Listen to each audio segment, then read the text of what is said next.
मराठा आरक्षणासाठी चौथ्यांदा उपोषणाला बसलेले मनोज जरांगे आज अति आक्रमक आणि तेवढेच भावुकही झालेले दिसले। उपमुख्यमंत्री देवेंद्र फडणवीसांचा सागर बंगला गाठण्यासाठी ते स्टेजवरनं उठले आणि मुंबई गाठण्यासाठी गाडीत बसले।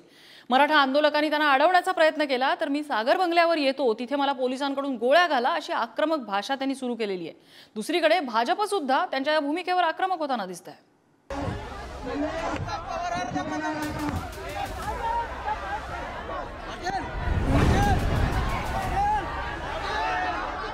अंतरवाली सराटीत चौथ्यांदा उपोषणाला बसलेल्या मनोज जरांगेंनी मुंबई गाठण्यासाठी स्टेज सोडला आणि थेट गाडीत बसले।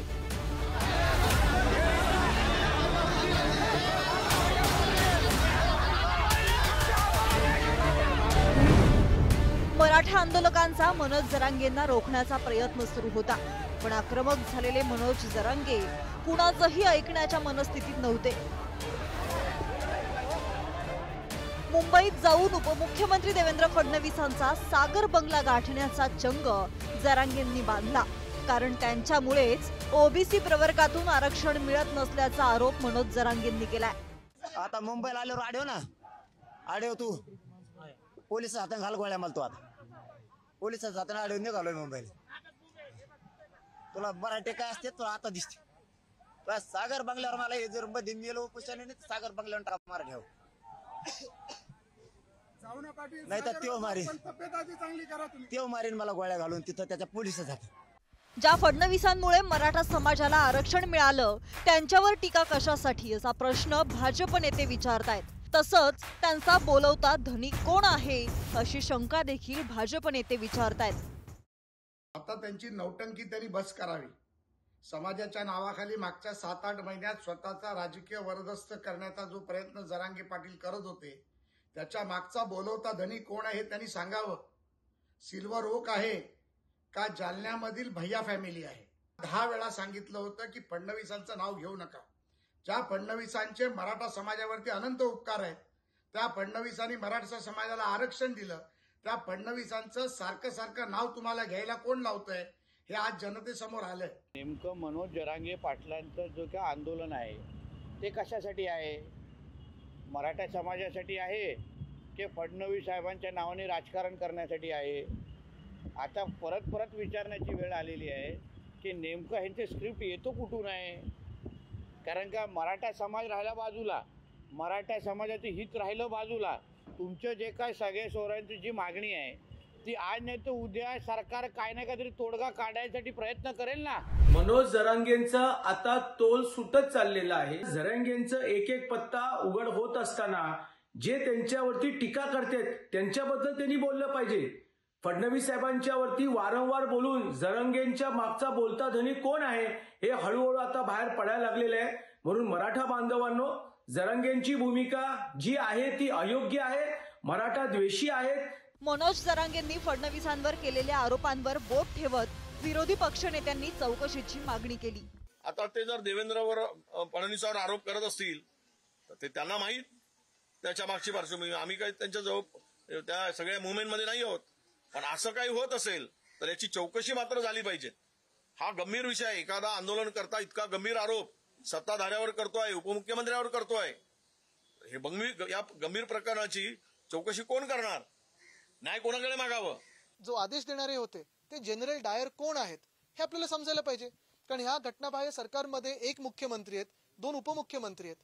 आता कधीही कुठचंही आंदोलन उठवायच्या आधी, कुठचंही महत्वाचं किंवा मोठं आंदोलन उठवायच्या आधी किंवा लाठीचार्ज होण्याच्या आधी आदेशाशिवाय कधी पोलीस हे पाऊल उचलणार नाहीत। मग नक्की जेव्हा सगळ्यांची खालती बदली होते तर जनरल डायर या तिघांमधून मग एक मुख्यमंत्री आणि 2 उपमुख्यमंत्री नक्की कोण आहे ह्याचं पण उत्तर मिळालंच पाहिजे। दरम्यान कुणी जर राजकारण करू पाहत असेल तर त्याचा राजकीय सामना करायला आम्ही समर्थ आहोत अशी प्रतिक्रिया आशिष शेलार यांनी दिली आहे। तर फडणवीसांबद्दल कोणतेही अपशब्द खपवून घेणार नाही असं इतर भाजप नेत्यांनी बजावलंय। काय चूक आहे देवेंद्रजींची? 2014 ते 19 मुख्यमंत्री असताना रात्र रात्र जागून देवेंद्रजींनी मराठा आरक्षण दिलं। साक्षीदार आम्ही आहोत। 40 वर्ष ज्यांची सत्ता होती त्यांनी आरक्षण दिले नाही, त्यांना एक शब्द बोलत नाही। देवेंद्रजींनी आरक्षण दिलं, हायकोर्टात टिकवलं, सुप्रीम कोर्टामध्ये उद्धव ठाकरे सरकारने आरक्षण घालवलं, त्याबद्दल जरांगे पाटील एकदा बोलत नाही. दुसरीकडे मुंबईच्या दिशेनं निघण्यापूर्वी मनोज जरांगेंनी पत्रकार परिषद घेत जोरदार हल्लाबोल केलाय. पक्ष कुणी फोडले, का फोडले, कसे फोडले, काय म्हणतायत जरांगे, पाहूयात. कधीच अजित पवार राष्ट्रवादी नाही सोडू शकत, पण ना विलास केला, जेलला जाण्यापेक्षा मध्ये गेलेलं बरं. तो इकडे आला आणि तुम्हाला याच्या पलीकडे सांगतो, शिवसेना सोडताना छगन भुजबळने शिवसेना सोडली आणि वाचवलं शरद पवार.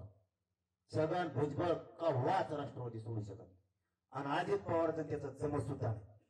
तर ते दोघं एकीकडे जोड शकत नाही.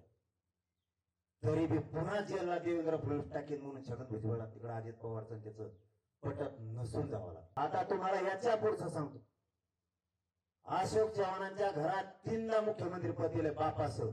कव्हाच काँग्रेस सोडू शकत नाही, तो कव्हाच. पण जावं लागतं.